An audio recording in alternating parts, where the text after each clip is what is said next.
All right, so we are live. So we're going to talk about leadership styles. Brenda, do you want to start off? Okay, yeah, I can start. So leadership styles, I favored more the democratic leadership style, and I believe that's totally, that hit the mark. So I feel that, some authority is great, but you also have to have an open mind to, how your followers, what their opinions and thoughts are. And then, and then talking about the approaches and the theories that we learned about for this discussion, the path goal theory, also known as like the expectancy theory, I feel like it says in the book, expectancy theory claims that followers are more motivated to be productive when they believe that successful task completion will provide a path to a valuable goal. I feel like with people in school, you know that you're going to earn your degree. So of course, you're more willing to work towards that goal, the reward at the end. But there's also one they touch upon, and it's the situational leadership approach. And that kind of, I think, talks about that there's no one good approach, over time. Different approaches need to be, utilized depending on the setting. But yeah, so just basically my experience would just say, just with the expectancy theory is, I'm in school knowing that I'm going to achieve my degree, so I'm more willing to work towards it. So I don't know if anybody else wants to go. Or ready to go? Go ahead. Yeah, no, thank you. And I just want to make sure everybody starts talking. So yeah, I kind of want to touch on what Brenda said. I have a lot of discussion about the different leadership styles. I think that authoritarian kind of has this negative connotation, which can be true if people think of authority that perhaps a bad stigma behind it. But I think some groups definitely do need some screw with it, and that democratic can be good, but up to their own divisiveness, will tend to not follow, the.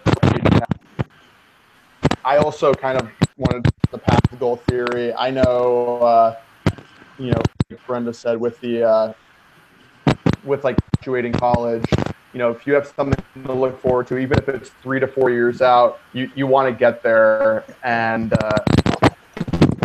yeah, I kind of. I'm trying to think of it. I think that's all I have for now. I'm going to touch on later. Perfect. So Madison? Yeah, so I like how what we were talking about,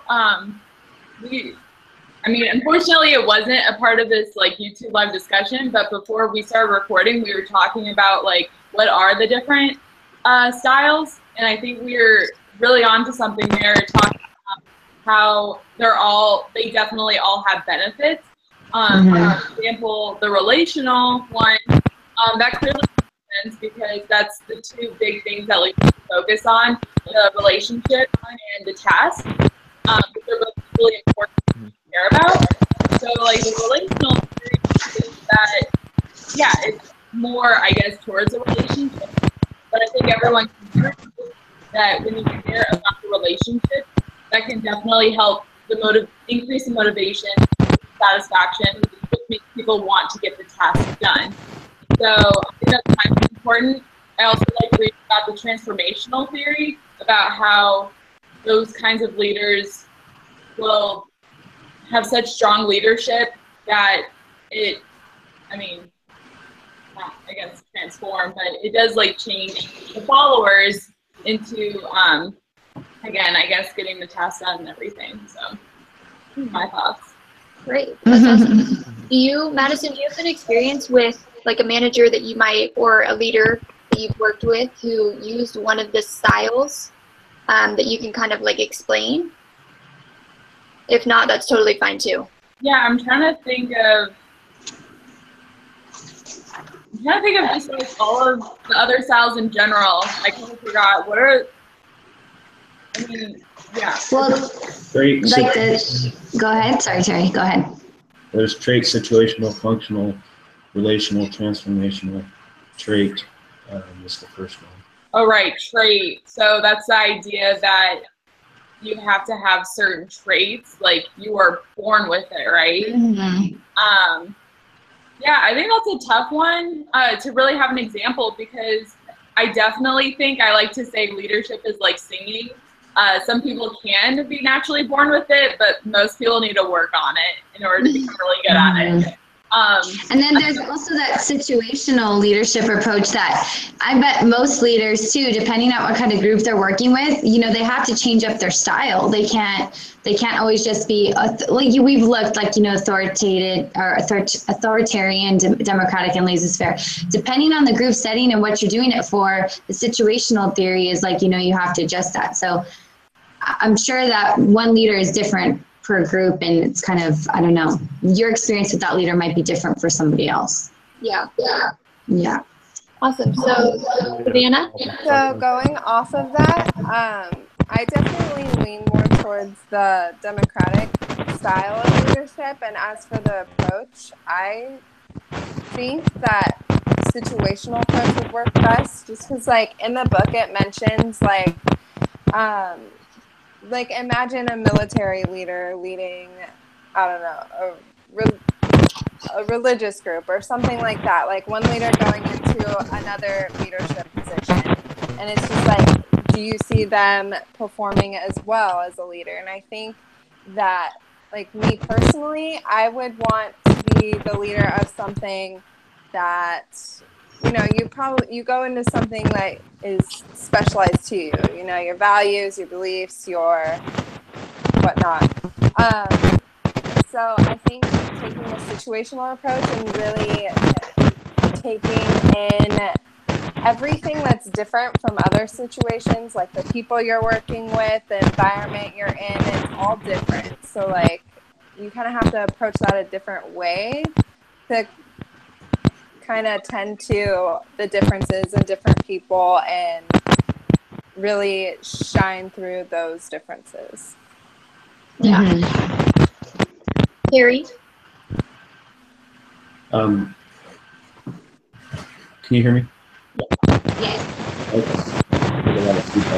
We're having some static connection errors, so it seems. Yeah. But not with you. Something that I found that works well is that not everybody's the same. So the way I adjust myself and my leadership style is to get to know the people and understand what works well with each person. Same. So sometimes I'll have to use a trade approach. I may come across more natural at it than maybe somebody else, or relational, where I have to get to know them and have them get that feeling that there's a sense of bonding to work with me. But I really don't think that every person responds the same to each one of the types of approaches. So it's really just finding out and getting to know your people to know which of the traits work best with each of them. Right. Yeah. I mean, I totally, what Brenda and Terry were both saying about how I think leadership styles and the way that you lead and manage, you really have to be flexible depending on, you know, your team and your environment, and you have to kind of be able to adapt styles and traits. I definitely, you know, lean towards the democratic leadership style, but like I said earlier, it depends on a situation. I have to become a little bit more strict or a little bit more laid back. And it totally depends on the, you know, the competence and the qualifications of my subordinates and my team, and what they can do, because that's super important to just, you know, understand and know the team that you're working with and who you're leading. Like Terry said, it's just really important to know everybody's communication styles and, you know your leadership style so that you can kind of adapt to them. And I know from one of my experiences with one of my managers, he was very laissez-faire in his leadership style, very laid back, and it was pretty detrimental to our team. that's just one example of, you know, when laissez-faire can just kind of become really, it's not always great for a leadership position. It just, you become too lax and your team kind of takes advantage of you or is just not functional.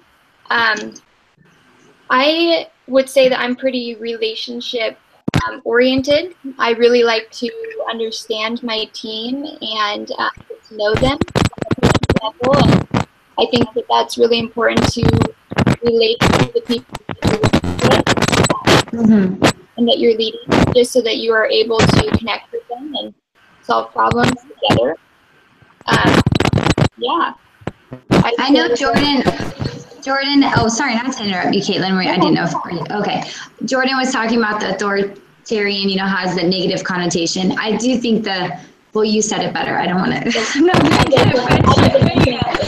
that does too, but you know, it does work. Sorry, go ahead, Madison. I was just saying, Jordan, you gotta stop trying moving because when you staticky. Yeah. Jordan. Oh, it's me, Liza. Well, going back to that, so long as if you're working with like a group of experts that, you know, it says in the book, like that are really educated and need autonomy with their like if they're researching something, and I think the example they use is medical researchers, then that's when that approach is good. But, you know, but I would say that one has more of a negative connotation than anything. So yeah, no, absolutely. It does. So did we finally lose Jordan? His connection problems. We see his lines though. I still think he's there. So we are actually at 12 minutes. So does anybody have any closing comments they want to make about the discussion? I'd like to say one is that I've worked with other groups before, and they start out really strong, and they ended not so well, and it was just us on the 11th hour. But I get a great feeling with this group that everybody's playing full out, and thank you for that. Yeah, absolutely. We're doing great. Yes. It's going to be great. And once the technology stuff is worked out too, next week is going to be even easier. So. Yep.